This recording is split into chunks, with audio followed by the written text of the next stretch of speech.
Hey guys, welcome to another Mastermind Content Masterclass, and in this video we're going to have a look at self-trust together with a sneaky peek of self-sabotage, because quite often the two are related.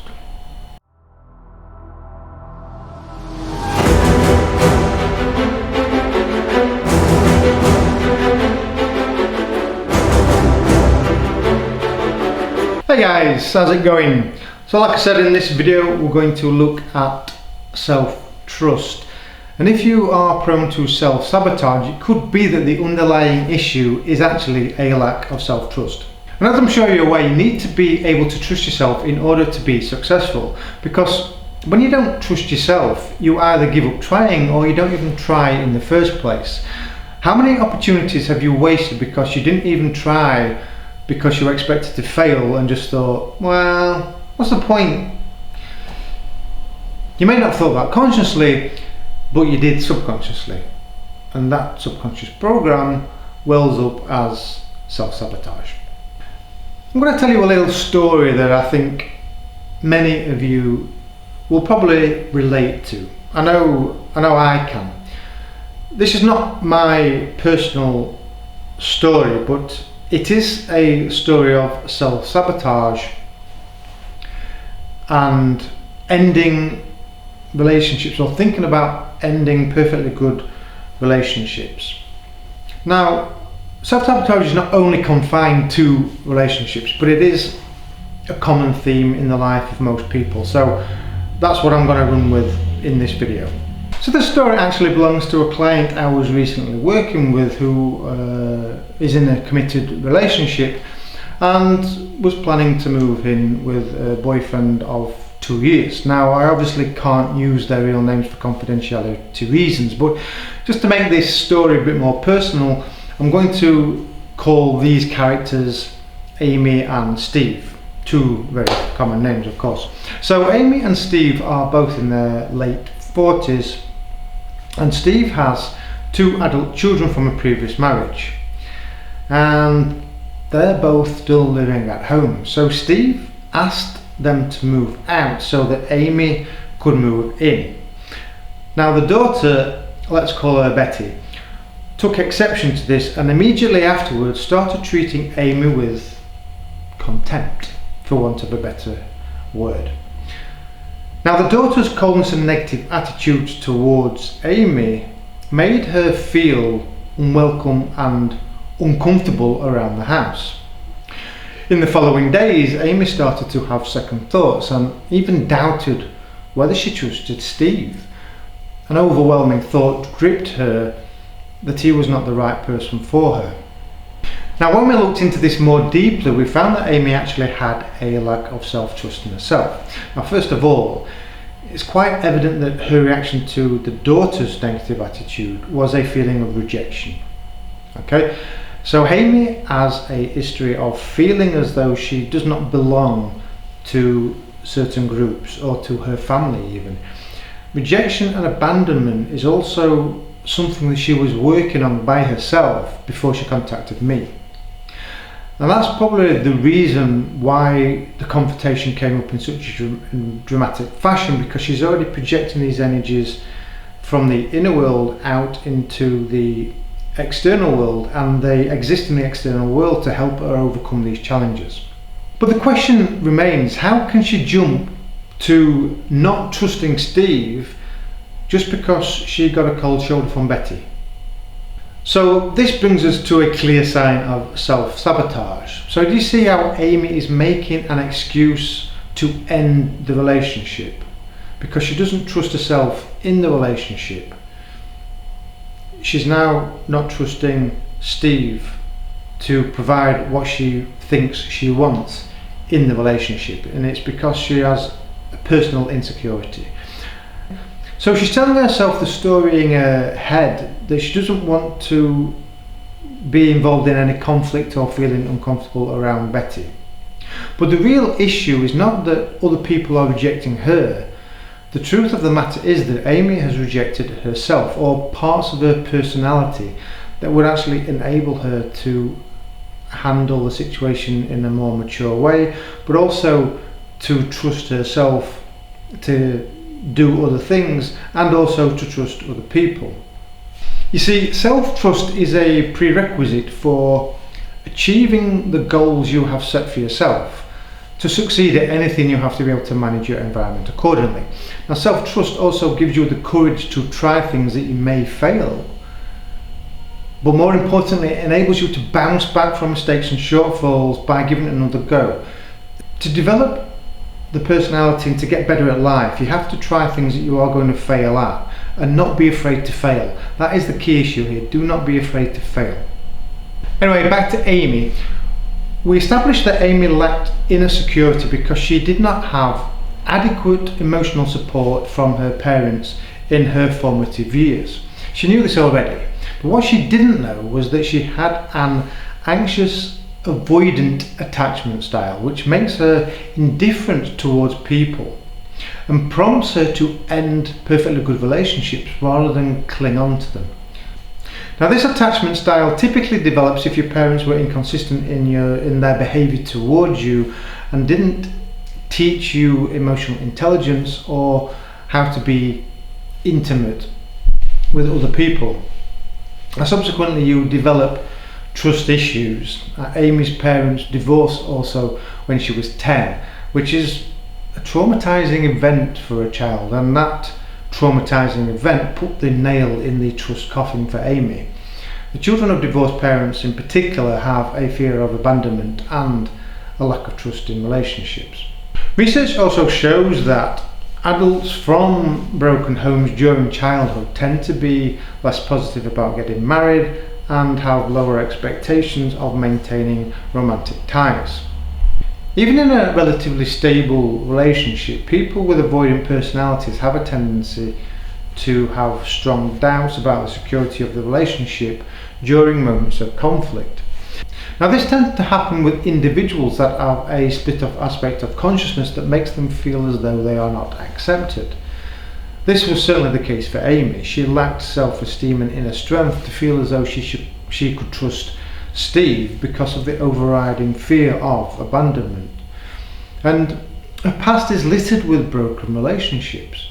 But when we explored this in more depth, there was a pattern of broken relationships that she had caused because of trust issues. Moreover, she had self-sabotaged perfectly good relationships because she and sometimes her partner had insecurity issues, and it's easier to avoid conflict than it is to overcome the challenges of conflicts. Now, when she recognised these past patterns, we were able to work on re-establishing self-trust. Now, the key is to stop committing self-sabotage and running away from perfectly good relationships whenever there is a conflict. You have to build trust with yourself and in others by facing challenges and building resilience. This is true for relationships or for major life-changing projects that you are embarking on to build something of your life. So either starting a new business or training for a career or something like this are good examples. You're going to face challenges at some point, and you will need the inner strength and persistence to confront the challenges in order to overcome them. And self-trust helps you to push through the tough times, but also to bounce back quickly from setbacks. So how do you go about establishing self-trust? So the first tip that I want to give you is to make a commitment to yourself. So when you enter into a relationship, you have to be able to trust yourself that you are able to and prepared to commit to the relationship and look after the other person's well-being. Just as you expect them to look after your well-being, you also have to be able to trust that the other person will be there for you when you need them. Which brings me on to the second tip, which is to talk about your feelings and your fears. Now, when you're able to talk openly to your partner about how you feel and your fears, it helps to develop that trust between each other. Because when you know where each other need help, then you're more prepared to be there for them in the right moments. So this is a two-way support channel which helps you to build trust. It also gives you more understanding of your partner as well. For example, if they get tetchy or irritated or angry at certain points, you can recognize the triggers, you can recognize the energies that are surfacing, and understand that it's because of a feeling of insecurity. So then you'll be more patient with them and help them through it. So the third self-development tip I want to give you is to consistently take action. Now this is more of a self-development tip that relates to developing self-trust. If you're trying to introduce a new way of being, so like I mentioned earlier, if you're building a business or starting a career, but even if it's just changing a habit and you don't trust yourself to be able to go through the steps. Now when you have more trust in yourself, you have more trust in others because you are more emotionally secure. Being emotionally secure also helps you to overcome habits. One of the ways that I help you to do this in the Essential Self-Development Program is to use the Archetypes tool and integrate the qualities of the caretaker.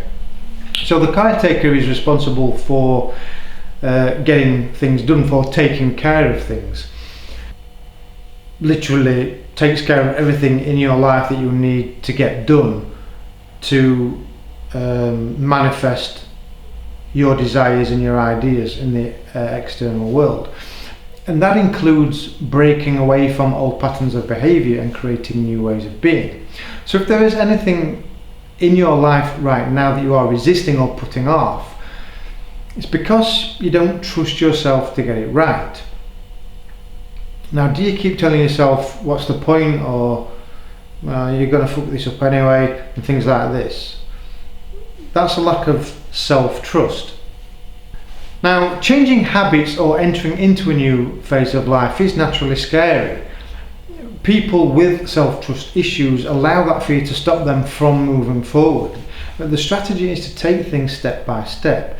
Start phasing in new ways of being every day for a short period. Now that could be 10 minutes, it could be 30 minutes a day. But the important thing is not necessarily the time you allow or spend on a new activity. What is important is that you do it every day, that you consistently take the same action. You have to be consistent in your actions, because this then develops a new neural pathway, and it makes that memory, that motivation and that ability stronger. So you develop more self-trust in yourself by repeating tasks consistently, by repeating the same actions over and over. Muscle memory is one way of putting it. So the habit forming qualities of the caretaker enable you to nurture self-trust, because the more you repeat something, the stronger the subconscious program becomes. Now remember, all you're doing here is generating energy that powers a subconscious program, and when you repeat something often enough, whether that's an action, an attitude or a belief, whatever, the energy is stored in your subconscious and runs the program at appropriate moments in your life. Now once you've performed a new routine enough times, you build self-confidence and you eliminate the fear.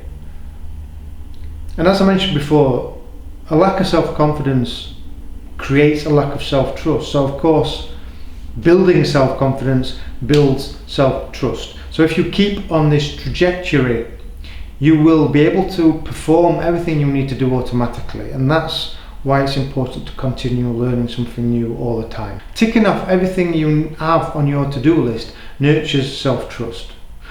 Okay guys, so I'm going to wrap this video up there, but I trust the content that I've given you is useful and insightful, so make sure that you make a commitment to whatever project or phase of life you're entering into.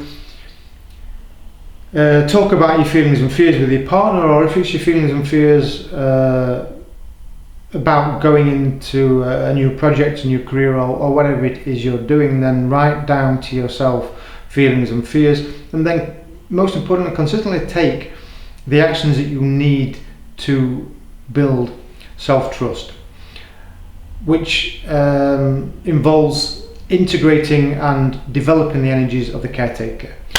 Okay guys, if you did like this content, then please hit the like button and subscribe to the channel. It really does help with the algorithm, and I will be very much appreciative of your support. I'm Richard Oldale, this is Mastermind Content, and I shall see you next time. Bye bye for now. Bye bye.